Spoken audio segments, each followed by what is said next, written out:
When I was 8 years old, my grandmother's sister, my great aunt Regina, passed away. I barely knew her, but my mother still took me and my brothers and sisters out to attend her wake. There were many relatives visiting for the funeral, and the accommodations were limited. So, we ended up staying in her now empty house. Her husband, my great uncle Peter, had passed away a few years prior. Of course, by empty, I mean that it was no longer occupied. As for furnishings though, there was still plenty. Every room was filled with antique furniture, antique lamps, all manner of extravagant decor. We, my two brothers and I, were directed to a dusty living room and a small wicker basket of ancient wooden toys, and told that beyond that basket, we were not allowed to play with anything else.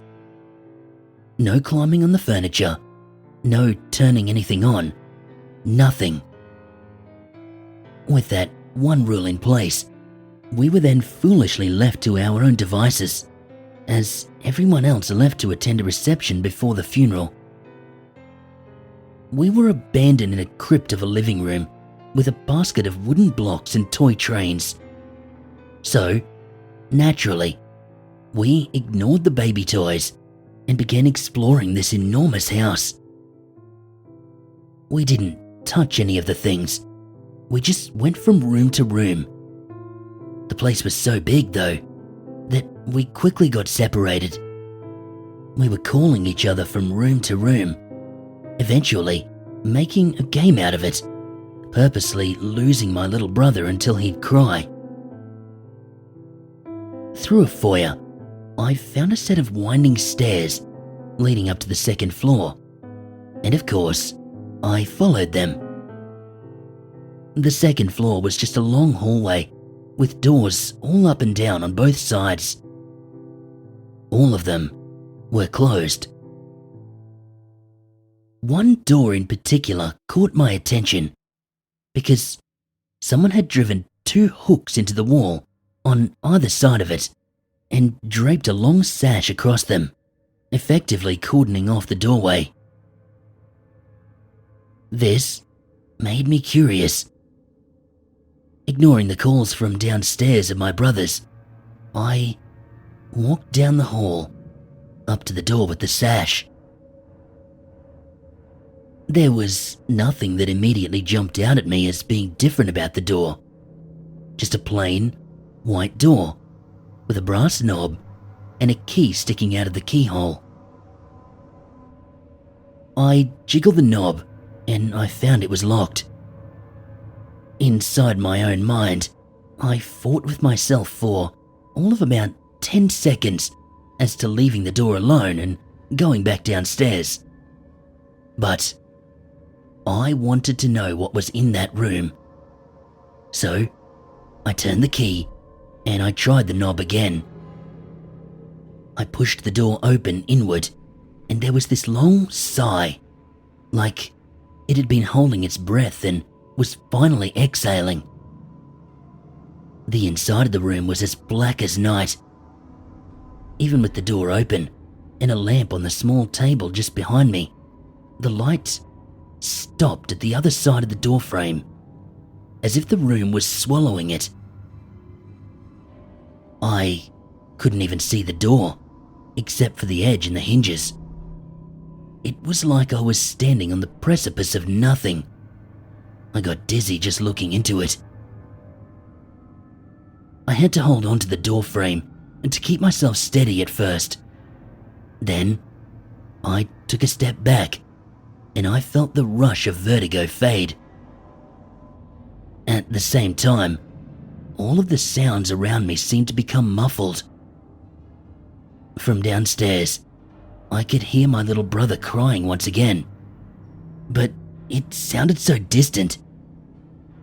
Conversely, my breathing became loud in my ears. I was not breathing heavily, but it just seemed to thunder, I started holding my breath. When I did, a hush came over me. My ears sensitized, and I heard it. Tap, tap, tap, tap. It was coming from inside the room, inside the blackness. Maybe 15 to 20 feet into the room, moving perpendicular to where I was standing. I felt dizzy again, and I had to let out a ragged gasp of air before I started turning blue. The tapping stopped for a second when I exhaled, then started anew. Only now, it was different. Tap, tap, tap, tap, tap, tap. Whatever was making the sound was now moving towards the door. I was mesmerized by listening to it, and I just stared into the nothingness, wanting to see what was approaching. I was scared, but at the same time, I was frozen in place by my own curiosity. Damn it to hell. Tap, tap, tap, tap, tap, tap. I noticed that the sash across the door was moving, fluttering gently in the middle, into the room, out to the hall, into the room, out to the hall. As I watched, all I could think was that the room was breathing. I bumped against the small table with the lamp on it before I even realized I'd started shuffling back. I reached back and I gripped the edges of the table for support. And still, the tapping drew nearer, and nearer, and nearer. Tap, tap, tap, tap, tap, tap. And under it, I detected another awful sound. Clack, click, clack, clack, clack. Like somebody was gnashing their teeth together, over and over again. I couldn't even hear the first floor anymore. My breathing had gone quiet.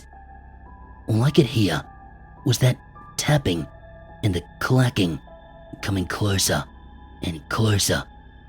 And at any second, their maker would step into the doorway and show me its teeth and claws. It was that insane image of a monster with long, tapping nails and hungry, gnashing teeth that drove my feet forward toward the door. I sucked down a deep breath, like I was about to plunge into icy waters, and then I leaned across the billowing sash, stretching my arm into the room, into that all-enshrouding darkness, and I grabbed for the doorknob. I could barely reach it, but I hooked my fingertips across it, and I pulled, straining my shoulder, even as I held the doorframe with my other hand and leaned as far as I could go into the pitch black. I pulled, and the door swung slowly towards me. I almost cried. I was so grateful to feel the door moving. The clacking sound, it was right in my ear now. I could imagine a hot breath on my neck. As I got a better grip on the door and swung it shut, it bumped against something for a moment, and the tap that was right at my feet made a scritch for a second. Then, the door swung shut completely, and I held it tight before remembering the key. I quickly turned it and stumbled back, almost overturning the table and lamp. I was shaking so badly that I ended up collapsing to my knees. They just couldn't support me anymore. The tapping had stopped. The clacking had stopped. The sash was askew from my draping myself over it to reach into the room, but I didn't care. I wrapped my arms around myself and I just rocked for a moment, listening until the world seemed normal again. I ran back downstairs and I told my brothers what had happened. My little brother didn't like the story. My older brother wanted to see the room for himself. I told him not to do it, but he was dead set on seeing it. I was in a panic, trying to get him not to go. I even told him that I'd just made it up to scare them, but he wanted to see. I followed him upstairs, begging him, pleading for him to leave it alone. All the way down the hall, and I could tell when he saw the sash across the doorway that he wasn't going to back down. But when we got to the door, he tried the doorknob and he found it locked. He turned and looked at me, frowning. I realized that when I had stumbled back, I had pulled the key out of the keyhole and was now gripping it tightly in my fist. My brother didn't know about the key. I began to smile, and he mistook my relief for smugness and stormed back downstairs, my little brother following close behind him. I quickly set the key back down on the small table with the lamp on it, and I ran from that door. That evening, when our parents returned, we were all led upstairs to our selective bedroom on the other end of the hall from that room of pitch black. As we reached the top of the stairs, I asked my mother, "Mum, what room is that?" "Which one, honey?" "The one with the thing across the door." "Oh, that was Uncle Peter's office. He was a lawyer, and when he would bring work home with him, he'd do it in there." "But why is it sealed off like that?" "I'm not sure, honey. I do know that before he passed away, Uncle Peter spent a lot of time in his office. After he died, Aunt Regina locked that room, wouldn't let anyone go in. I guess she wanted to keep it just like it was when he was alive." I laid awake that night, listening to my brother's snore, imagining that I could hear the tapping coming from down the hallway to my room.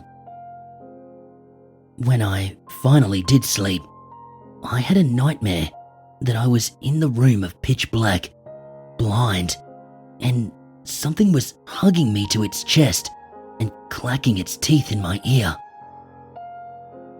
At one point, I woke up with the need to go to the bathroom, but the thought of finding the bathroom in the dark, it had me thinking a wet bed would be preferable. Somehow, I held it all night. The next day, we attended Aunt Regina's funeral. It was rather surreal for me as an 8-year-old, seeing this dead person in a coffin. Even more surreal was the photo someone had chosen to put up beside her and hung a wreath around. It was an enlarged colour photo of her and my great Uncle Peter, standing side by side in the yard in front of their luxurious house and smiling. Despite being in her late 70s, she was permed and pretty, wearing a green jacket, her arm entwined with his.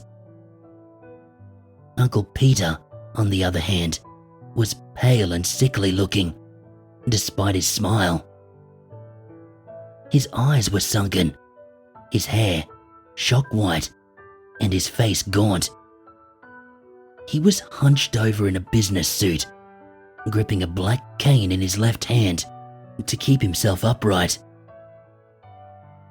He had such big teeth.